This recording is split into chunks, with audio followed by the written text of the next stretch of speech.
If I told you this dining room table and chairs were built in 1952, would you believe me? Well, I had a hard time believing it myself. Before we get started, I wanted to let you know that at the end of this video, I have a little sneak peek of something I'll be working on in my next video. And let me warn you, it's very pink. Russell Spanner is a Canadian furniture designer, and this dining room table and chairs are part of his Catalina line, which was manufactured over 70 years ago. Yet the set still looks more modern than furniture being made today. Crazy, really. I was surprised to find out that the black finish on the set is original. The line of furniture was offered in a variety of finishes, and according to my research, black lacquer was one of them. I was also pleasantly surprised to find out that the table is made from solid wood, most likely Canadian maple or ash. The chair frames are solid wood as well, but the distinctive curved backs of the chair were made out of plywood. So when I saw this come up for sale on Facebook Marketplace back, I think in late November, I had to have it. After the excitement of buying it settled, the reality of how the heck I'm going to get it looking good again set in. I knew from early on that I wanted to leave it black as it was originally when it left the factory, but the finish was pretty beat up on the tabletop and especially around the bottom of the legs. Before I make any big decisions about how I'm going to proceed, I decide to take the chairs apart and wash them down. It was nice to see the original label still affixed to the bottom of the chairs, and I'm pretty sure the vinyl seats are factory original. They are in excellent vintage condition, so I'm just going to clean them up and leave them be.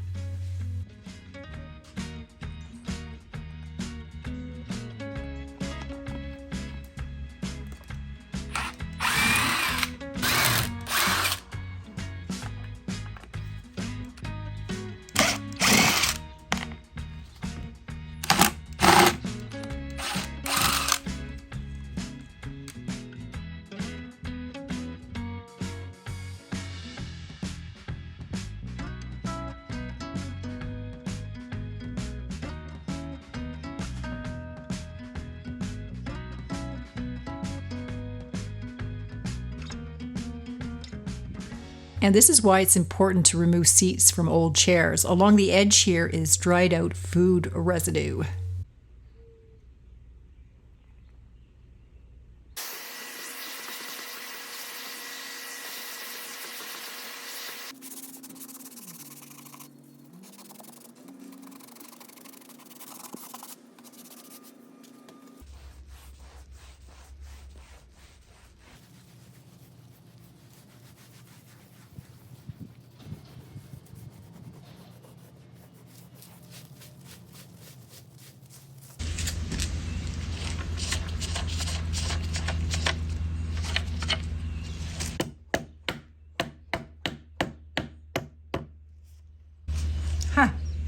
That's what I was trying to check. I was trying to check to see if these had been lacquered with the color when the legs were on, and they have been. When I move the leg out, you can see there's no black lacquer in there, so it was sprayed after the legs is put on. So excellent, because that's what I was thinking I would do. Now I don't have to take the whole thing apart.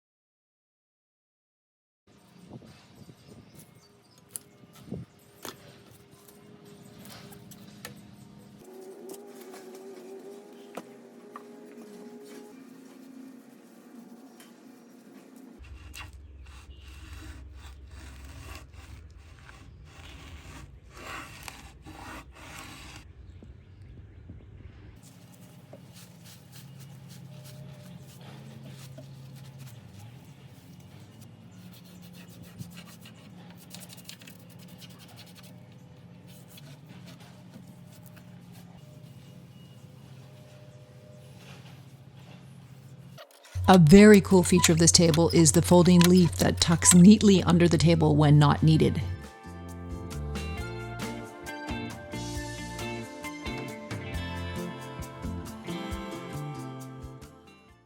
After spending the time cleaning the chairs and table, I have decided to re-lacquer it in black. And in order to prep the new lacquer, I have to thoroughly clean the piece and make sure there's no grease or wax on it. I do this by wiping it down several times with soapy water and mineral spirit substitute. This doesn't affect the lacquer, but it does help remove years of grime.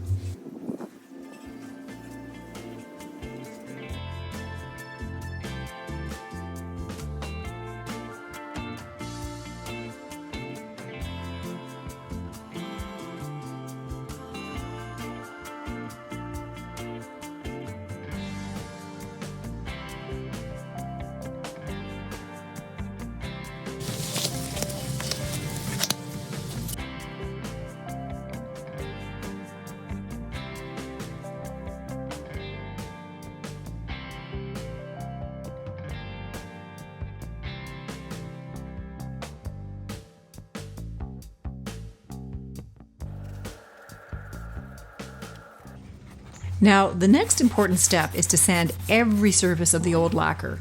I use a combination of 320 grit sandpaper and a fine grit sanding pad to do this.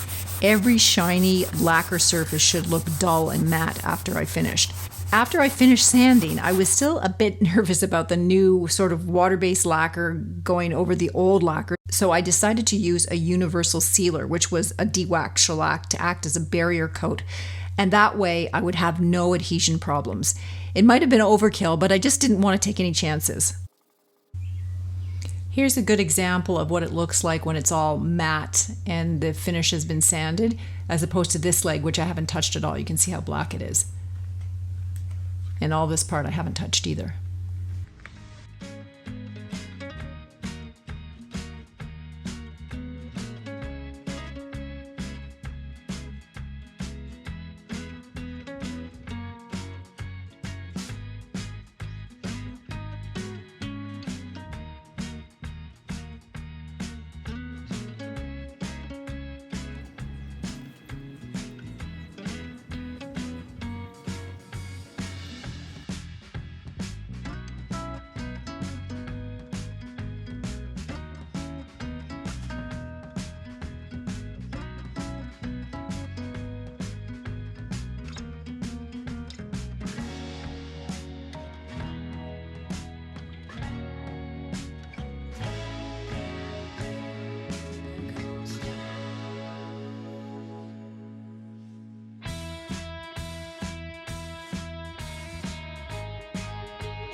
On the parts that were missing the old lacquer, I more aggressively sanded them so I could feather the edges of the old lacquer into the bare wood.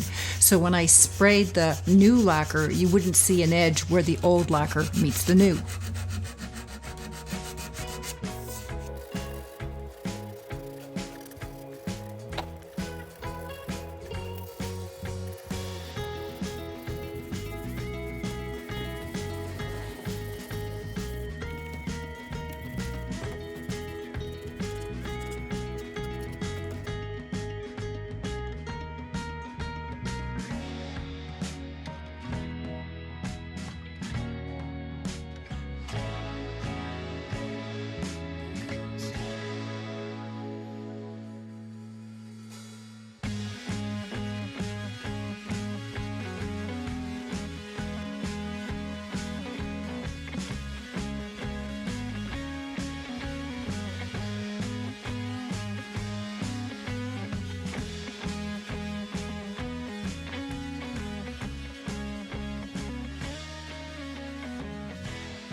There were several small voids on the tabletop and a few on the chairs, so I filled them with black wood filler, then sanded them flat before I sprayed a coat of Zinsser's Bullseye Seal Coat. And again, I applied the seal coat before the lacquer because I didn't want to encounter any kind of adhesion problems.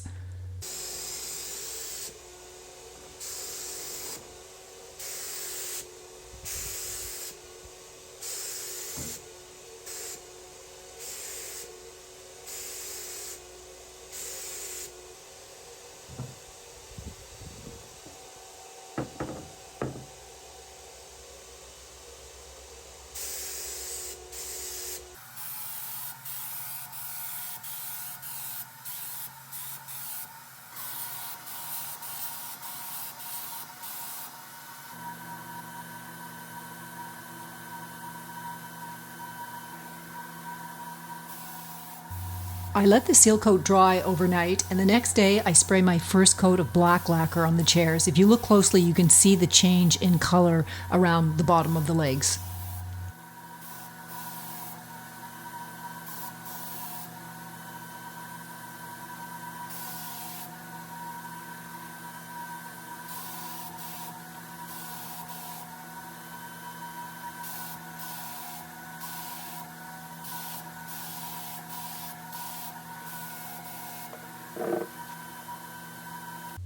Just thought I'd show you a shot from this perspective because you can see I've got no cars in my driveway, and I did that because I didn't want any of the overspray to be sucked out and then spray either one of my cars, especially my white truck.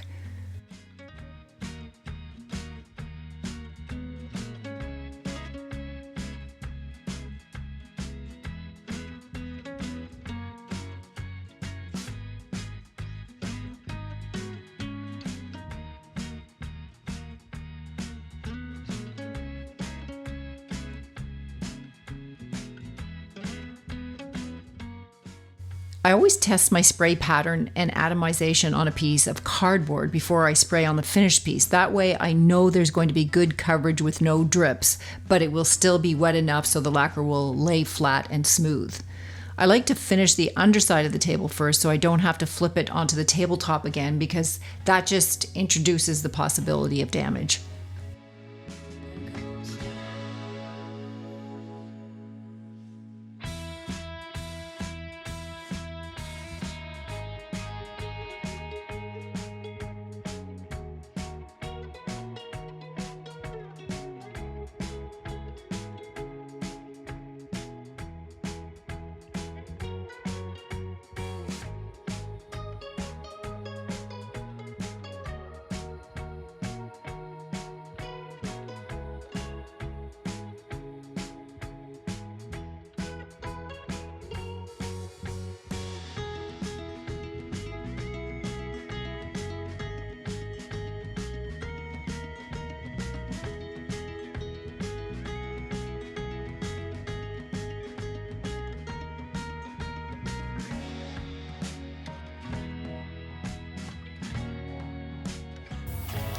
Now, as many of you know who have watched my videos before, there is always at least one point in the redo that things go sideways.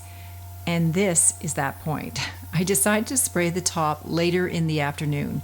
During my morning spraying session, the temp was about 21 degrees Celsius and the humidity was probably around 60% because I checked. All pretty good numbers for spraying.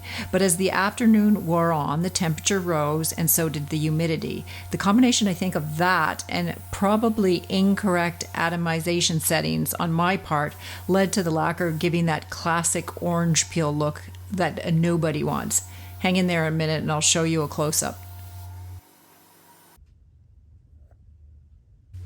It's not supposed to look like this. It's supposed to look like the top of this chair here, where the lacquer laid flat and smooth.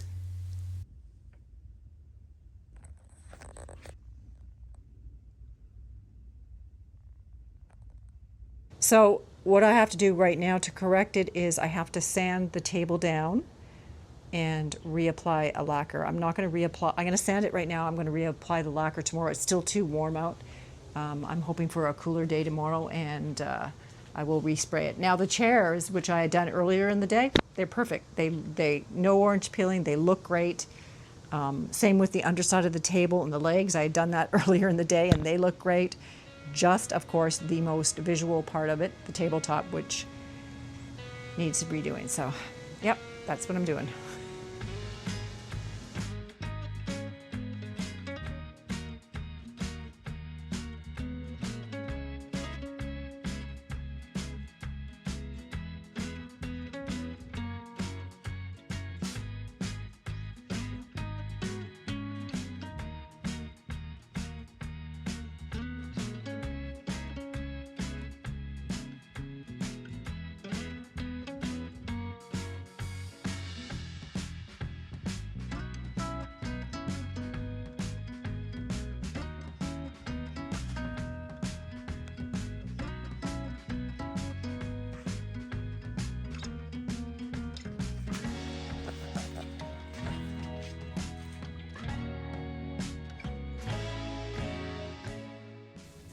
Because table and chairs get a lot of use, I've decided to top coat over the lacquer with a polyurethane for extra durability. I found a water-based poly from a Canadian manufacturer called Gaudi.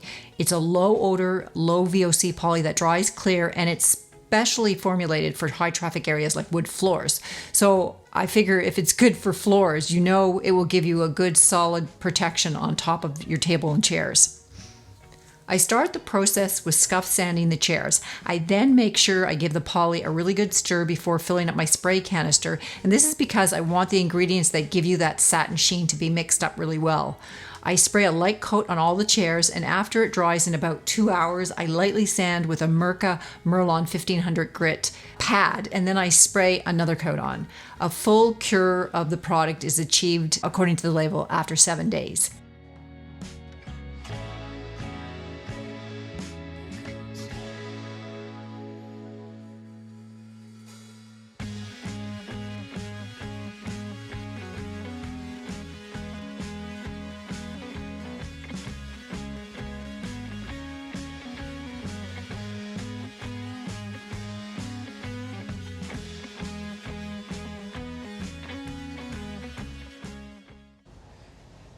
Just when I thought it was ready to put a polyurethane on it, I've decided it needs another coat of lacquer. I can see, I don't know, I don't think you'll be able to see, well, I can see lines in it. It's really hard to tell because of the way the light is hitting it right now, but I can see lacquer lines. Like, I can just see that it's not 100% coverage after I sanded off the orange peel. So I've got to put another coat of lacquer on it. So what that means is I've got to sand it down again before I apply the next coat. And yeah, this is my life.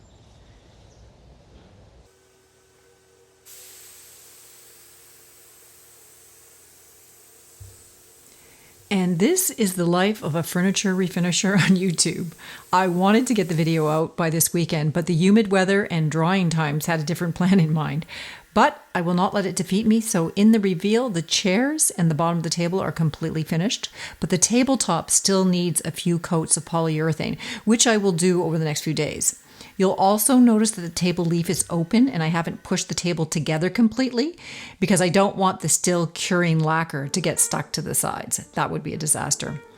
Thanks for hanging in to the end. I appreciate each and every one of you for spending your valuable time watching my videos, and I'll catch you next time.